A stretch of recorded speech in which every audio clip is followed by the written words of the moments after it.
Betty and Tabitha. Betty and Tabitha traveled to Tibet.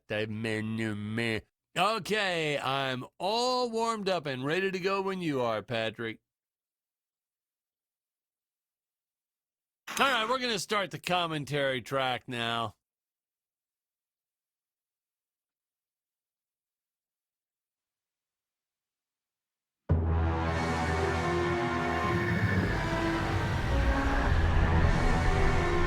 Hello, Dan Smith here. I directed this film back in, well, it feels like a century ago.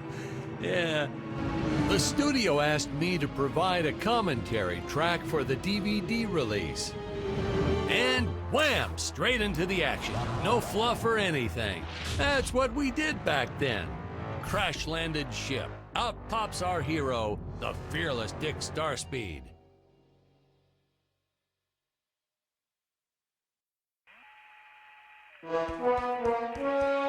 The ship's velocity reactor is damaged. I believe that I am stranded on an alien planet. Played, of course, by actor Jonathan Digby. Went on to some minor roles after this. Such a shame. I thought from day one this guy's got leading man written all over his face.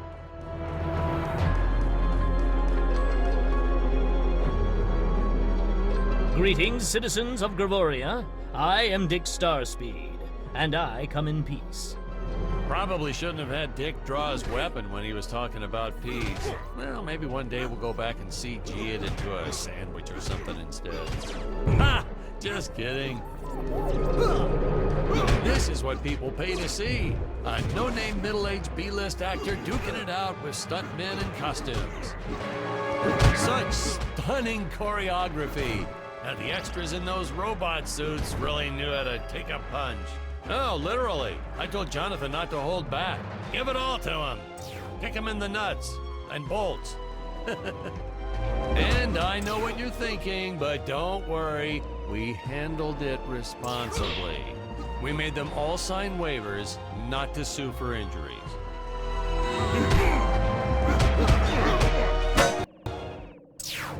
Holy smokes!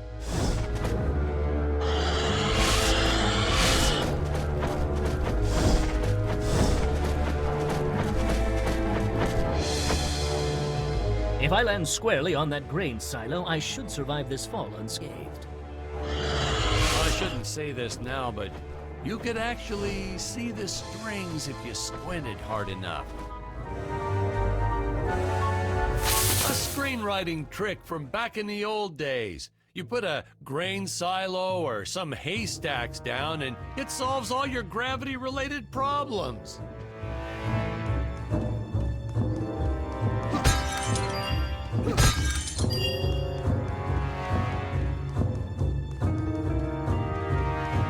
It appears some of my equipment was lost when my ship was shot down.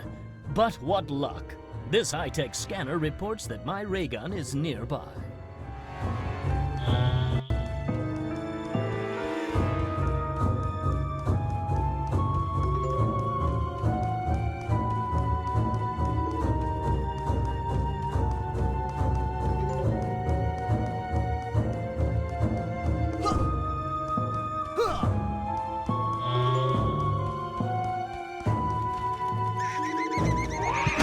Dinosaurs.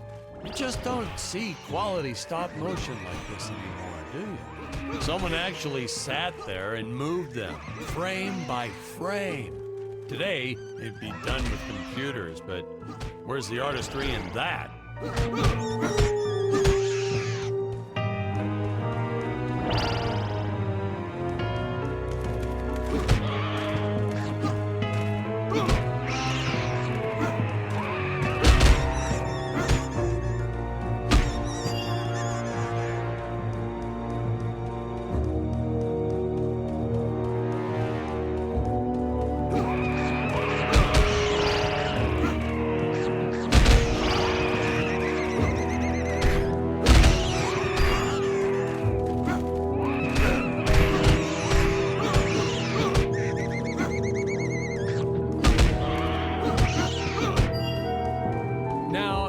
If the trees here look a little plastic, well, it's because they are.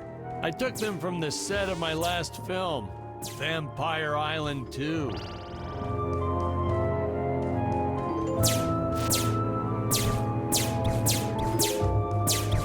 got our fair share of nasty letters from scientists complaining about our portrayal of the dinosaurs. Was news to me. Apparently these stegosauruses weren't meat eaters. Must have preferred shellfish or something. Wow, how do they know? That's what I say.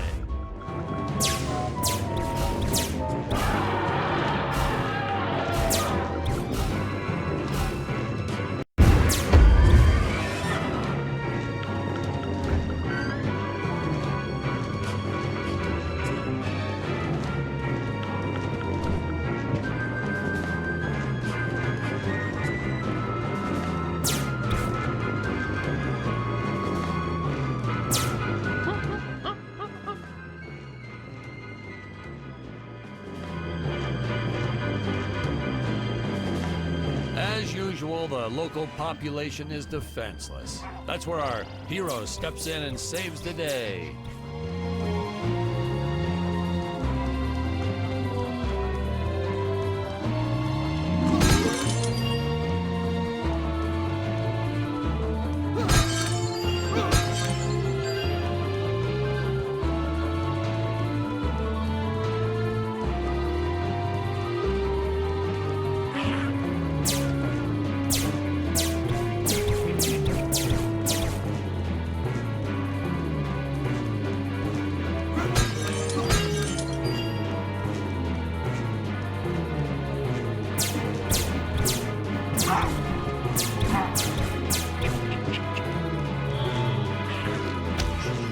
You know the hero means business when they take a shot from a monster and shoot it right back at him.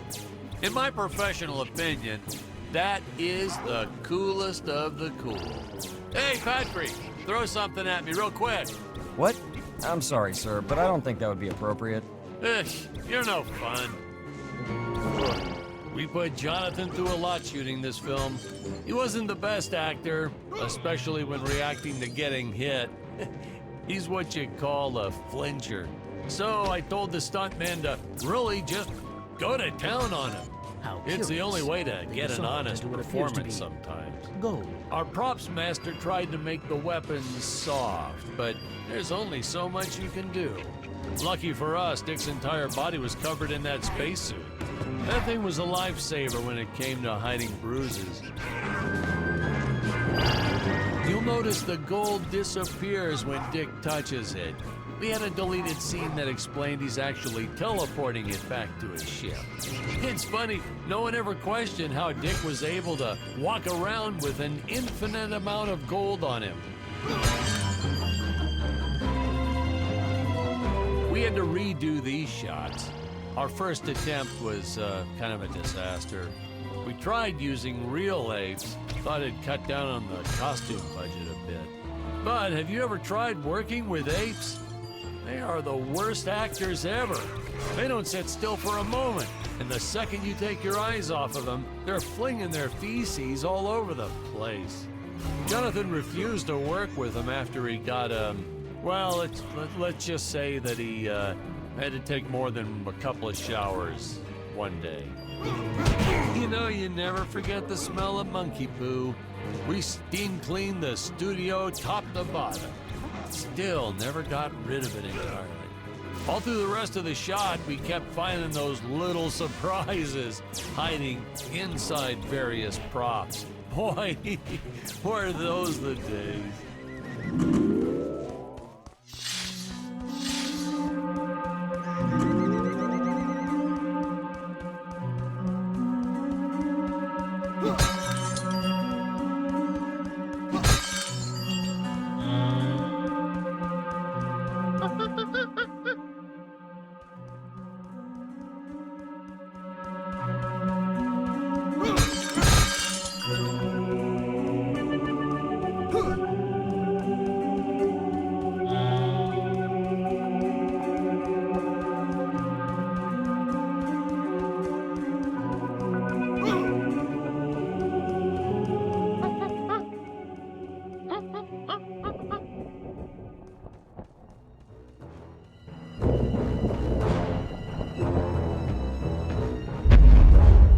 Really top-notch stop-motion effects, huh? Unfortunately, we skimped on the Dick Starspeed puppet a little.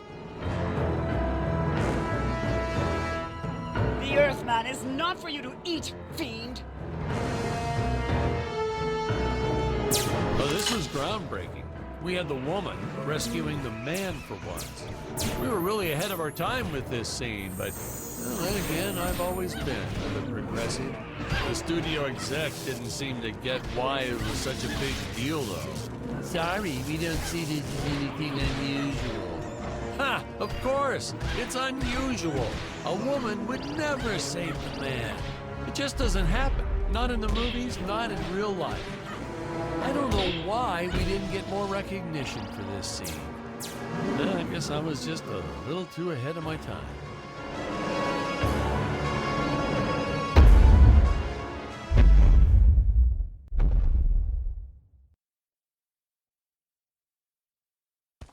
Thank you for saving me, strange woman. What is your name?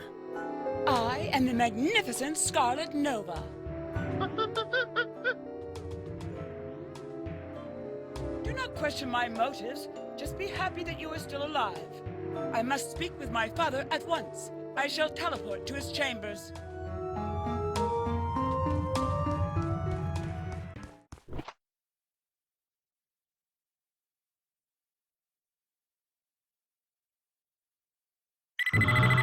Huh? Where is this place? This is not my father's chambers. You have disobeyed me for the final time, Scarlet. Enjoy an eternity in the Tower of Eternal Solitude. For all eternity!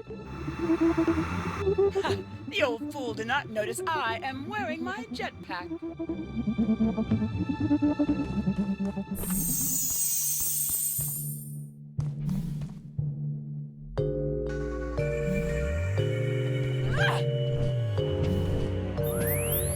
Booster usage. Jump. Wait. Wait. Use booster. Survive deadly fall.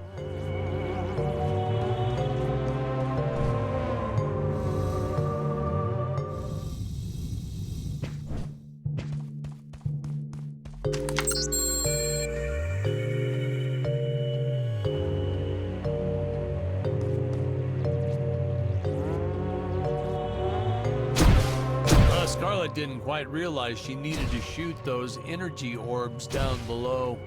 Keep in mind, Stacy was doing this on a soundstage, okay?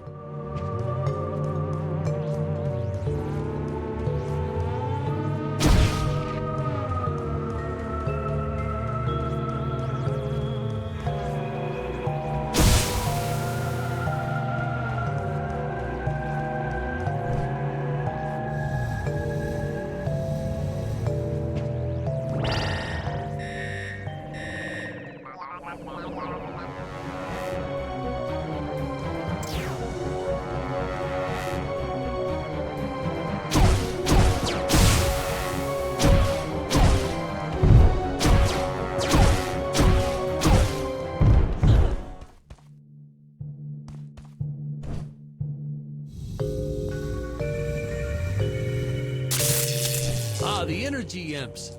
Such a neat effect. We had to paint each movement frame by frame and superimpose it into live footage. We were pulling all-nighters for weeks. Well, when I said we, I meant the artists. I'm pretty much useless if I don't get a solid 10 hours a night. But they were at it forever. They had to redo it all because I accidentally told them red instead of blue the first time. Artists.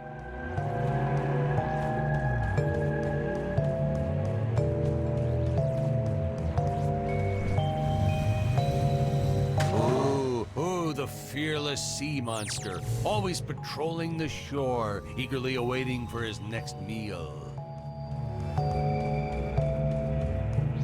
Curses! My father revoked my access to the teleport terminals. I shall only be able to utilize the ones I activate manually.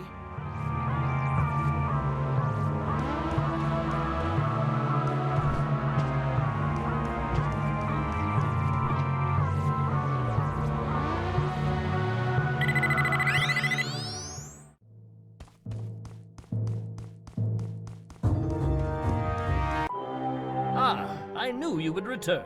Puny Earthman, you shall help me overthrow the Emperor. Why would you turn against your own father? How do I know I can trust you? This scene. This is practically Shakespeare in outer space. Just as the entire planet does. And, huh? Patrick, what's wrong with the video? Sorry, sir. Technical problems. Darn it, we're missing some really good writing here. There. Sorry about that. Well, we just passed right by her big scene. Basically, they agree to work together, but one must stay behind in the sleep chamber at all times. Should I rewind? Never mind, I'll continue from here.